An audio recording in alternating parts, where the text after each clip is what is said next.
ગામ નજીક માટી ચોરી ઝડપી પાડતું ખાણ ખનીજ વિભાગ।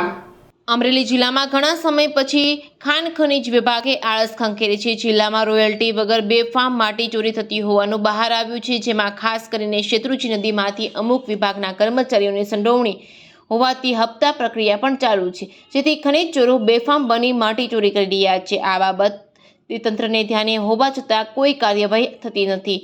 કોઈ અધિકારી માટી ચોરી પકડવા માટે રેડ પાડે તો ફૂટેલા કર્મચારીએ ખનીજ ચોરોને માહિતી આપી દેતા હોવાથી પકડાતા નથી। જો હવે માટી ચોરી સામે અમરેલી જિલ્લામાં ખાણ ખનીજ વિભાગે કાર્યવાહી કરી છે। લાઠીના ચાવણ ગામ નજીક દરોડા પાડી માટી ચોરી ઝડપી પાડી છે। ખાણ ખનીજ વિભાગ દ્વારા 20 લાખનો મુદ્દામાલ કબજે કરી કાયદેસરની કાર્યવાહી હાથ ધરવામાં આવી છે। ખાણ ખનીજ વિભાગના અધિકારીને માહિતી મળી હતી કે લાઠીના ચાવણ ગામ નજીક માટી ચોરી થઈ રહી છે। ખાણ ખનીજ વિભાગના અધિકારી સુમિત ચૌહાણે તેમની ટીમ સાથે દરોડો પાડતા જેસીબી ટ્રેક્ટર સહિત ઝડપી પાડ્યા હતા। રોયલ્ટી પાસ મંજૂરી ન હોવાને કારણે સીઝ કરી કાર્યવાહી શરૂ કરવામાં આવી છે। બંને વાહનો પકડી પોલીસ સ્ટેશન ખાતે રાખવામાં આવ્યા હતા। માટીની કેટલી ચોરી થઈ છે તેની માપણી કરવામાં આવશે, ત્યારબાદ દંડાત્મક કાર્યવાહી કરવામાં આવશે। અહીં દરોડા પાડતા ખનીજ ચોરી કરતા ભૂમાફિયાઓમાં ફફડાટ ફેલાયો છે।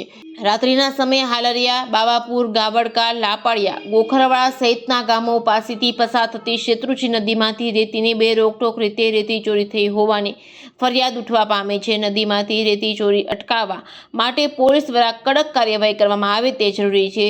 પોલીસ વિભાગમાં પણ અમુક કર્મચારીઓની ભૂમાફિયાઓ સાથે સાઠગાંઠ હોવાનું લોકમુખે ચર્ચાઈ રહ્યું છે। Reporting by Jainik Sojitra, Amreli.